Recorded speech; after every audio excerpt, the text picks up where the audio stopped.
मेरो बुथ खानु जी बडी गर्न त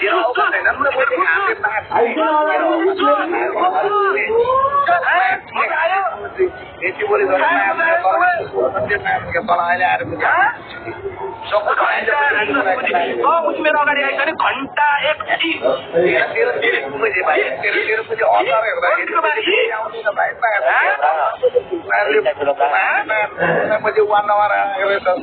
ठुलो बनेर के 1 नम्बर के 2 नम्बर के 3 नम्बर रन्डीको बारे मुजी जिन्दगीमा घरमा आइन